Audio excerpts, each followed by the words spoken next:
ನಮಸ್ತೆ, ಪ್ರಾರ್ಥನಾ ನ್ಯೂಸ್ಗೆ ಸ್ವಾಗತ. ನಾವೀಗ ವಿಶ್ವವಿಖ್ಯಾತ ಮರವಂತೆ ತ್ರಾಸಿ ಬೀಚ್ನ ಸನಿಹದಲ್ಲಿದ್ದೇವೆ. ನೋಡಿ, ಇವತ್ತು ಸಂಡೇ. ಇವತ್ತಿನ ಸಂಡೇ ಅಂತಲ್ಲ, ಪ್ರತಿ ಸಂಡೆಯೂ ಕೂಡ ಇಲ್ಲಿ ಜನರು, ಪ್ರವಾಸಿಗರು ಬರ್ತಾ ಇದ್ದಾರೆ. ಯಾವುದೇ ಹೇಳಿದರೆ ಮಾತು ಕೇಳ್ತಾ ಇಲ್ಲ. ಸಮುದ್ರದ ಅಲೆ ಈ ರೀತಿ ಅಪ್ಪಳಿಸ್ತಾ ಇದೆ, ಆದರೂ ಕೂಡ ಜನರು ನೂಕು ನುಗ್ತಾ ಇದ್ದಾರೆ. ಇಲ್ಲಿರುವ ಲೈಫ್ ಗಾರ್ಡ್ ಏನಿರ್ಬೋದು, ಪೊಲೀಸ್ ಸಿಬ್ಬಂದಿಗಳಿರ್ಬೋದು, ಅಥವಾ ಹೋಮ್ ಗಾರ್ಡ್ಸ್ ಇರ್ಬೋದು, ಭಾಳಷ್ಟು ಶ್ರಮವನ್ನು ವಹಿಸ್ತಾ ಇದ್ದಾರೆ. ಆದರೆ ಯಾವುದೇ ಒಂದು ಹೆದರಿಕೆ ಇಲ್ಲದೆ ಇಲ್ಲೆಲ್ಲ ಓಡಾಡ್ತಾ ಇದ್ದಾರೆ. ನೋಡಿ, ಅಲ್ಲಿ ದೂರದಲ್ಲೆಲ್ಲ ಕಾಣ್ತಾ ಇದೆ. ಇನ್ನೊಂದು ವಿಚಾರ ಅಂತ ಹೇಳಿದ್ರೆ, ಇಲ್ಲಿ ಲೈಫ್ ಗಾರ್ಡ್ ಅಂತ ಹೇಳಿದ್ರೆ ಜನರು ಬಿಟ್ಟರೆ ಬೇರೆ ಯಾವುದೇ ಕಠಿಣ ಕಾನೂನನ್ನು ಕ್ರಮವಾಗಿ ಇದುವರೆಗೂ ಕೂಡ ತಗೊಂಡಿಲ್ಲ. ಇಲ್ಲಿ ತಡೆಬೇಲೆ ಮಾಡಬೇಕಿತ್ತು, ಅದನ್ನು ಕೂಡ ಮಾಡ್ತಾ ಇಲ್ಲ. ಮಳೆಗಾಲದಲ್ಲಿ ಇವರು ಹೇಳ್ತಾ ಇದ್ದಾರೆ ಕೋಟಿ ಕೋಟಿ ಹಣ ಸುರಿತಾ ಇದ್ದಾವೆ ಅಂತ ಬಜೆಟಲ್ಲಿ ಹೇಳ್ತಾ ಇದ್ದಾರೆ. ಬಹುಶಃ ಇವತ್ತಿನವರೆಗೆ ಯಾವುದೇ ಸರ್ಕಾರ ಬಂದರೂ ಕೂಡ ಮರವಂತೆ ಬೀಚಿನ ಅಭಿವೃದ್ಧಿಗೆ ಒಂದು ನಯಾ ಪೈಸೆಯೂ ಕೂಡ ಹಣ ಬಿಡುಗಡೆಯಾಗದೇ ಇರುವುದು ಬೇಸರದ ಸಂಗತಿ. ನೋಡಿ, ಇಲ್ಲಿ ಎಷ್ಟೋ ಸಾವು ನೋವು ಸಂಭವಿಸಿದೆ. ಜಿಲ್ಲಾಡಳಿತ ಕೂಡ ಇದರ ಬಗ್ಗೆ ಮೌನ ವಹಿಸಿದೆ. ಇಲ್ಲಿರುವ ಸ್ಥಳೀಯ ಜನಪ್ರತಿನಿಧಿಗಳು ಕೂಡ ಯಾರು ಕೂಡ ಮಾತನಾಡ್ತಾ ಇಲ್ಲ. ಬಹುಶಃ ಪಾಪ ಇಲ್ಲಿರುವ ಲೈಫ್ ಗಾರ್ಡ್ಗಳು, ಹೋಮ್ ಗಾರ್ಡ್ಗಳು, ಪೊಲೀಸ್ ಇಲಾಖೆ ಸಿಬ್ಬಂದಿ ಮಾತ್ರ ಇದರ ಬಗ್ಗೆ ಸ್ವಲ್ಪ ಮಟ್ಟಿನ ಕೆಲಸವನ್ನ ಮಾಡ್ತಾ ಇದ್ದಾರೆ ಅಂತ ಹೇಳ್ತಾ ಇರ್ಬೋದು.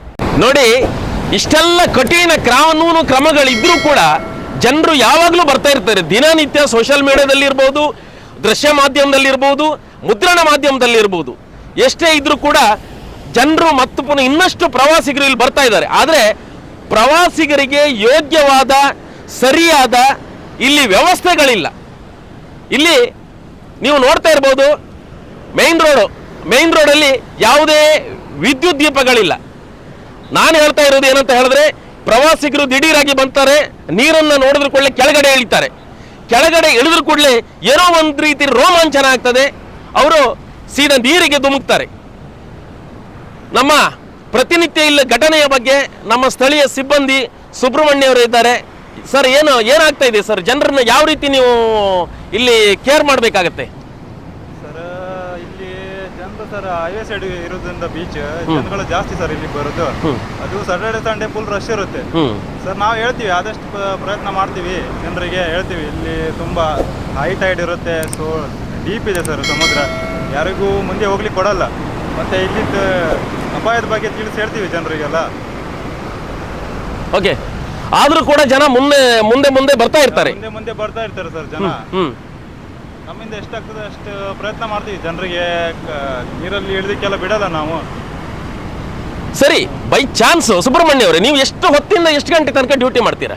ನಾವು ಬೆಳಿಗ್ಗೆ 8:30 6:00 ತನಕ ಮಾಡ್ತೀವಿ. ಎಷ್ಟು ಜನ ಲೈಫ್ ಗಾರ್ಡ್ಗಳಿದ್ದಾರೆ ಸರ್? ಇಲ್ಲಿ ನಾವು 4 ಜನ ಇದ್ದೀವಿ sir total. Okay, tourism department ಇಂದ 4 ಜನ. ಟೂರಿಸಂ ಡಿಪಾರ್ಟ್ಮೆಂಟ್ ಇಂದ 4 ಜನ ಇದ್ದೀರಾ? ಓಕೆ, ಏನಾದರೂ ಮುನ್ನೆಚ್ಚರಿಕೆ ಏನಾದರೂ ಹೆಚ್ಚು ಕಮ್ಮಿ ಆದ್ರೆ ಯಾವ ರೀತಿ ನೀವು ಅದನ್ನ ಇದು ಮಾಡ್ತೀರಾ? ಯಾರಿಗೆ ಮೊದಲಿಗೆ ಯಾರು ತಿಳಿಸ್ತೀರಾ? ಮೊದಲು ಸರ್ ನಾವು ಈ ಪೊಲೀಸ್ ಇಲಾಖೆಯವರು ತಿಳಿಸ್ತೀವಿ, ನಂತರ ಡಿಪಾರ್ಟ್ಮೆಂಟ್ಗೆ ತಿಳಿಸ್ತೀವಿ ಸರ್ ಏನಾದರೂ ಆದ್ರೆ. ಮತ್ತೆ ಸರ್, ಜನರು ಏನಾದರೂ ಒಂದು ವೇಳೆ ನೀರಲ್ಲಿ ಬಿದ್ದಿದ್ರೆ ಅವರನ್ನ ರೆಸ್ಕ್ಯೂ ಮಾಡ್ತೀವಿ ಸರ್. ನಾವು ರೆಸ್ಕ್ಯೂ ಟ್ಯೂಬ್ ಅದೆಲ್ಲ ತಗೊಂಡು ಓಕೆ ರೆಸ್ಕ್ಯೂ ಮಾಡ್ತೀವಿ. ಈಗ ನಿಮ್ಮ ಲೈಫ್ ಗಾರ್ಡ್ಗಳು ಏನಿದ್ದೀರಾ ನೀವು, ನಿಮಗೂ ಕೂಡ ಇದರ ಈಜಾಡ್ಲಿಕ್ಕೆ ಅಥವಾ ಬೇರೆ ಬೇರೆ ತಯಾರಿ ಎಲ್ಲ ಇದೆ? ಹೌದು, ನಿಮ್ಗೆಲ್ಲ ಗೊತ್ತಿದೆ. ಟ್ರೈನಿಂಗ್ ಎಲ್ಲ ಆಗಿದೆ ಸರ್ ನಮ್ದು. ಓಕೆ, ಟ್ರೈನಿಂಗ್ ಎಲ್ಲ ಆಗಿ ಬಂದಿದೆ ಸರ್. ಈಗ ಒಂದು 4-5 ಜನ, ನಾವು ಉದಾಹರಣೆಗೆ ಒಂದು 4-5 ಜನ ಮುಳುಗಿ ಬಿಟ್ರಪ್ಪ, ಆವಾಗ ನೀವು ಇಬ್ರು ಮಾತ್ರ ಇದ್ರಪ್ಪ, ಯಾವಾಗ ನೀವು ಯಾವ ರೀತಿ ರಕ್ಷಣೆ ಮಾಡ್ತೀರಾ? ಸರ್, ನಮಗೆ ಈಗ ಇಲ್ಲಿ ಹತ್ರದಲ್ಲಿ ಬಿದ್ದಿದ್ರೆ ಸರ್ ನಾವು ಒಂದು ರೆಸ್ಕ್ಯೂ ಟ್ಯೂಬ್ ಅಂತ ತಗೊಳ್ತೀವಿ ಸರ್. ಅದು head to, chin to, shoulder to ಅಂತ 3 ಮೆಥಡ್ ಇದೆ ಸರ್. ಆ ಥರ ಮೆಥಡ್ ಉಪಯೋಗಿಸ್ಕೊಂಡು ಒಬ್ಬೊಬ್ಬರನ್ನೇ ಸೇವ್ ಮಾಡ್ತೀವಿ. ನಾವು ಸೇವ್ ಮಾಡ್ತಾ ಸರ್, ಹಂಗೆ ಏನಾದರೂ ಅವರಿಗೆ ಅವರು ಅನ್ಕಾನ್ಶಿಯಸ್ ಆದರೆ CPR ಅದೆಲ್ಲ ಮಾಡಿ ಆಂಬುಲೆನ್ಸ್ ಕಾಲ್ ಮಾಡಿ ಹಾಸ್ಪಿಟಲ್ ಕಳಿಸ್ತೀವಿ. Okay, thank you. ಈಗ ಇಲ್ಲಿ ನೋಡಿ, ಇಷ್ಟೊಂದು ಮುಂಜಾಗ್ರತೆ ಕ್ರಮವನ್ನು ವಹಿಸಿದ್ರು ಕೂಡ ಜನರು, ಪ್ರವಾಸಿಗರು ಏನು ಮಾಡ್ತಾ ಇದ್ದಾರೆ ಅಂತ ಹೇಳಿದ್ರೆ ಬೇಕಾಬಿಟ್ಟಿಯಾಗಿ ಬರ್ತಾ ಇದ್ದಾರೆ. ನಾವು ಹೇಳೋದು ಅಂತ ಹೇಳಿದ್ರೆ, ಸುಮಾರು 3 ಸರ್ಕಾರಗಳು ಬಂದರೂ ಕೂಡ ಮರವಂತೆಯ ಬೀಚ್ ಅಭಿವೃದ್ಧಿ ಇದುವರೆಗೂ ಕೂಡ ಆಗಿಲ್ಲ ಅನ್ನೋದು ಸ್ಪಷ್ಟ. ಚುನಾವಣೆ ಬದಲಾಗ ಅದ್ರ ಘೋಷಣೆ ಹೋಗ್ಲಿಕ್ಕೆ ಮಾತ್ರ ಮರವಂತಿಗೆ 100 ಕೋಟಿ ಇಟ್ಟಿದ್ದೇವೆ 200 ಕೋಟಿ ಇಟ್ಟಿದ್ದೇವೆ ಅಂತ ಮಾತ್ರ ಹೇಳ್ತಾ ಇದ್ದಾರೆ. ಬಟ್ ಯಾವುದೇ ಕೂಡ ಬಂತ ಇಲ್ಲ.